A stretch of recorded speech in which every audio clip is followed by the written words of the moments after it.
Muito bem, olá queridos, graça e paz, muito boa tarde. Vamos então à nossa meditação de Bíblia online deste dia 9 de 1 de 2026, que está em Isaías 60:10 e Hebreus 4:16.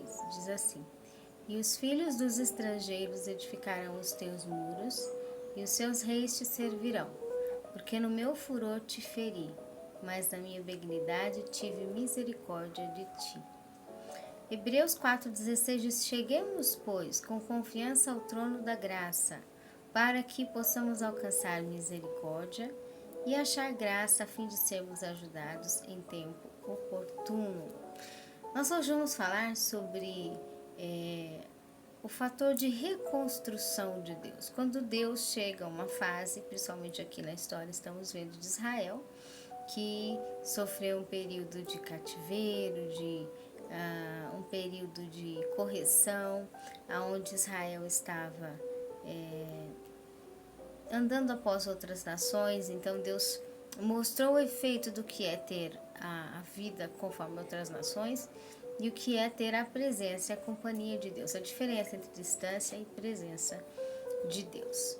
E aí, quando chega o processo, quando passa o processo da correção, Deus então observa, como falamos no vídeo anterior, quando ele não se move, ele está observando aquilo que ele já falou para ser feito e que não foi feito, que deve ser feito, e ele aguarda que seja feito. Então o tempo vai passando, às vezes o indivíduo pensa, não, isso eu faço depois, ou acha que aquilo não é tão importante. As circunstâncias vão gerando nele o foco da verdadeira importância àquilo que deve ser realmente feito.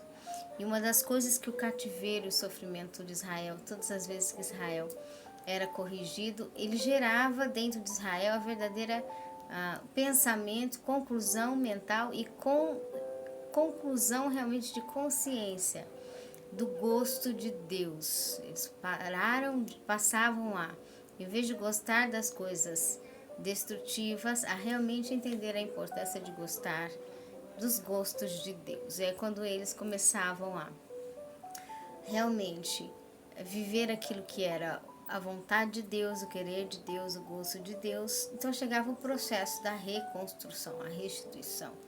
E essa restituição era tão ampla e muitas vezes tão expressiva da parte de Deus, que ele não usava apenas a vontade dos próprios filhos de Deus para serem reconstruídos, para serem restituídos, mas ele usava também a própria reação de reis pagãos, diz aqui, estrangeiros, pessoas que estavam fora dos termos de Israel, eles também contribuíam. Isso nós vemos tanto ao longo da história. Nós vemos, por exemplo, quando Deus escolhe um rei que não servia a Deus, mas foi escolhido por Deus para edificar a Jerusalém.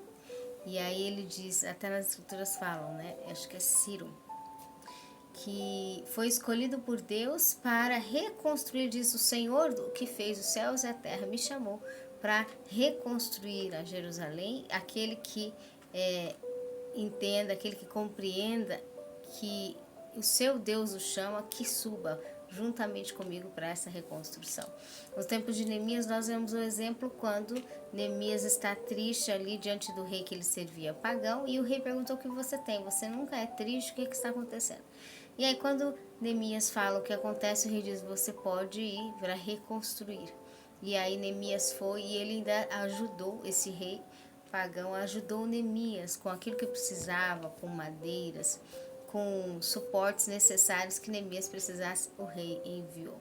Quando Deus está mostrando para nós de que no momento que chega a restituição, a reconstrução, Deus está tão disposto a restituir, a reconstruir, a consertar aquilo que há muito tempo ele já está esperando. E interessante porque Deus está esperando que conserte as coisas antes mesmo delas serem completamente danificadas. Deus já começa falando: isso aqui precisa ser acertado, isso aqui precisa corrigir, precisa ver. E o indivíduo muitas vezes não vai olhando. Mas a ansiedade de Deus de reconstruir já está ali. A própria ansiedade de Deus, a expectativa de Deus de reconstrução, faz com que Deus permita o caminho da correção. Israel ia, né, para as outras nações, ia em cativeiro e voltava, porque já era um plano de Deus a reconstituição. Porém, quando chegava o momento realmente da restituição, Deus enviava pessoas, envolvia pessoas não só daquilo que era o povo de Israel, mas outros reis estrangeiros que auxiliavam no processo. Outro exemplo nós vemos quando o povo de Israel saiu do Egito. Antes de sair, aquele período de 10 pragas diante de Faraó, Deus falando com Faraó através dos acontecimentos, o povo sofrendo, tanto o povo de Israel quanto o povo do Egito sofrendo por causa das direções equivocadas de Faraó, as más decisões de Faraó, todo o povo sofria. Por causa disso, entra aquele conflito. Quando termina aquele tempo de conflito, que o povo é liberado para ir, para adorar a Deus e servir a Deus, ser livre. Então diz as escrituras que o próprio povo do Egito começou a dar presentes, né, de ouro, de prata, os melhores presentes como despojo para o povo de Israel sair e ir embora. Então, a auxílio e a disposição de Deus para a reconstituição, a restituição, quando chega o momento que Deus vê que o indivíduo entendeu o que tem que ser feito e fez o que tem que ser feito, então o que acontece é que Deus auxilia todos os processos para uma restituição na vida, numa área, num tema, numa circunstância. Essa é a disposição de Deus. Deus não tem prazer numa correção eterna, num sofrimento eterno, numa luta constante, não.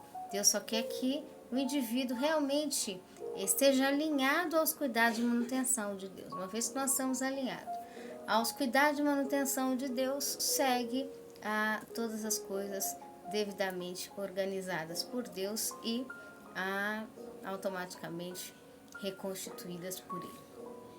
Hebreus 4,16, cheguemos, pois, com confiança ao trono da graça. Graça significa manutenção, né? Tanto pelo favor como por misericórdia diante de Deus. É aquela graça de um favor extra ou a graça de uma necessidade, uma misericórdia, uma compaixão por uma necessidade. Então, cheguemos ao trono da manutenção, graça, manutenção, para que possamos alcançar misericórdia, favor merecido de Deus e achar graça, favor auxiliador de Deus, né? A fim de sermos ajudados em tempo oportuno. Então Deus quer, né? Por que Ele fez a graça? Por que Ele preparou a sua misericórdia, sua manutenção, seu favor? Para sermos ajudados em tempo oportuno. Todo tempo é um tempo de Deus nos ajudar. Todo tempo é uma oportunidade de Deus nos auxiliar. Mas para que isso aconteça, nós precisamos estar sempre dispostos diante de Deus a tudo aquilo que Ele vai fazer e entendendo, né, a direção dele de reconstituição, sabendo que Ele está pronto para nos auxiliar em tudo aquilo que for necessário. Que o Espírito Santo de Deus fale melhor aos nossos corações. Um forte abraço e até mais.